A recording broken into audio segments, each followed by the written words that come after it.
Hello, this is Ronald Allen, Managing Change, and today's discussion is all about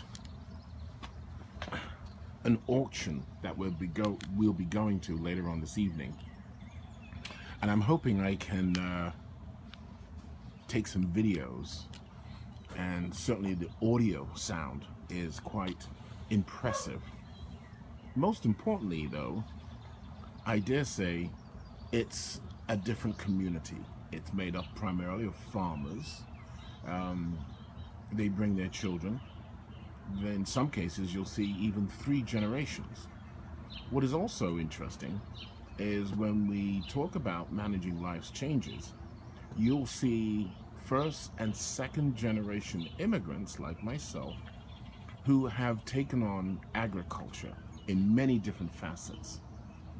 And I'm hoping that I'll be able to share with you all the different commodities that are up for sale. It starts at around 5, and you have to get there around about 4:30ish so that you can spec what you're looking for, investigate, inspect, and see what you might bid on. Now, this is a true auction, not a Sotheby's or Christie's, a true auction. So what you're going to find will be guinea fowl, goats, pecan ducks, for those of you who like duck on the menu. Yes, those ducks that we see in Chinatown across the country. They're all up for auction. Potbelly pigs. Some of you know we had Ash many years ago as a potbelly pig. Then you'll see all manner of products, chainsaws, ginsu knives, um, even in the horticulture department, plants, seedlings, um, eggs, not just for eating, but also in addition to hatching. People invest and enjoy that craft. What is very interesting is if you're listening to the news, if you're meeting with your neighbors and perambulating with your stakeholders in your community, it's the conversation. It gives you a true foundation of what's going on in the community. The conversations share with you and kind of educate you on what's on people's minds, right? What's really of concern? Is it the typical news that you hear every morning: killing, murder, death, kill, fire, um, and the trivial platitudes of something that was quite possibly pleasant? The conversations we have heard, and we've been going to this auction now for about 3, 4 weeks, is what's really going on people's minds, with their economy, with their concerns. And it's another perspective on managing life's changes. It's another view that a group of people that by and large bring food to the table, they're merchants, and they're very grounded to the sensitivity of their economy, of how people will purchase things, how people will want to discount and find favor in the products they purchase. Yes, in most cases the products are used. As we know, though, and many of you have certainly experienced this, when you bring something home, once it's installed, once it's in use, does anyone really ask, was it new?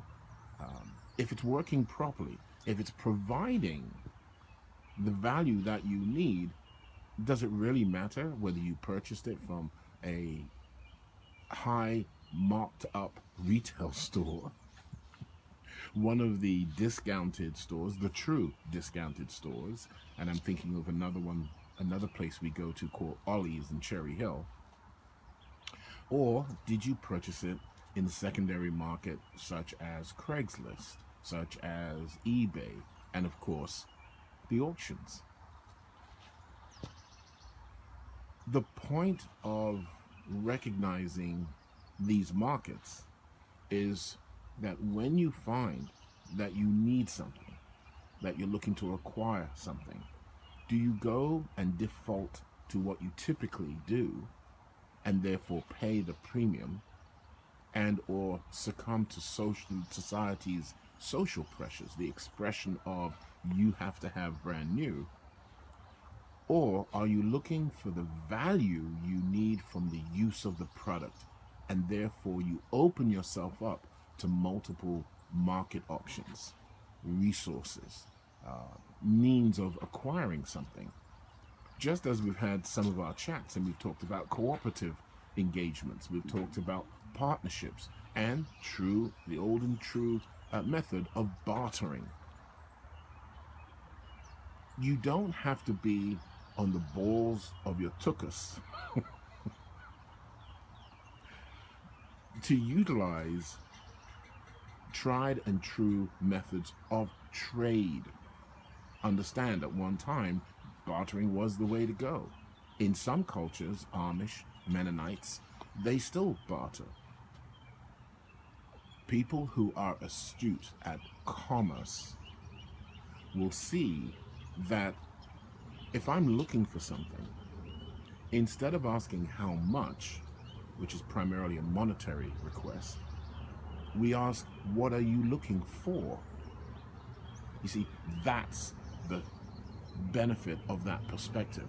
Don't ask how much do you want. Rather, ask, what are you looking for? It changes the conversation. It opens up the conversation to all kinds of possibilities. Another example is, we have a few items here in the house that, quite frankly, we don't need. And my wife has them up on her Facebook marketplace. Well, people have come and asked whether she wants to discount the price. And her response is, what is it that you want? And many of them will respond, well, I want the item you're selling. We say, okay, great, but what are you willing to give for it? What do you have to trade? And by the way, she's done her intel and recon and looked at their page and found that they have other products that she's looking for. So you shortchange yourself if you enter into a conversation and you only look at the monetary representation that's presented. Open up the conversation. Be more eclectic with your point of views. Look at the cultural differences of trade, bring those to the conversation, and you will be pleasantly surprised. I'm out in the yard again. This is our 4th day of walking. It is freezing cold out here, but I'm doing it. The sun is up. You can see the sun, right? It is cold. I've got my 4 or 5 layers on here, but I'm going to continue doing this. It allows me. It's another stage of prepping the night before, having a good night's sleep, being at least willing to accept where I am with the idea that I need to address the challenges that I face. Then during the night, my mind literally goes to work on resolve. I wake up in my alpha state. I'm very cautious, very mindful, and I say to myself, go through my meditation, which is absolutely crucial. Go through my walks. Yes, I still juice. I love to juice. Have to lose some weight, but I love to juice. And then I kick off my day. So today's discussion was really about broadening your perspective on how we approach any given situation, and understand that there are many markets that can help you resolve your challenge. There are many markets that have different perspectives in approaching a challenge. And instead of closing your mind, instead of closing off to what options you have, that was a neighbor walking her son to the bus stop. Instead of closing off your mind, instead of saying, well, this is the only option, you discount other people's perspectives. Be willing to embrace them. And the auction that we're going to go to, and I'm going to do a live chat there, even if I have to do it off my wife's phone, or even a tablet that I'll have to take, because sometimes this phone doesn't have good connectivity. It's to show you that there are other ways of getting what you need done.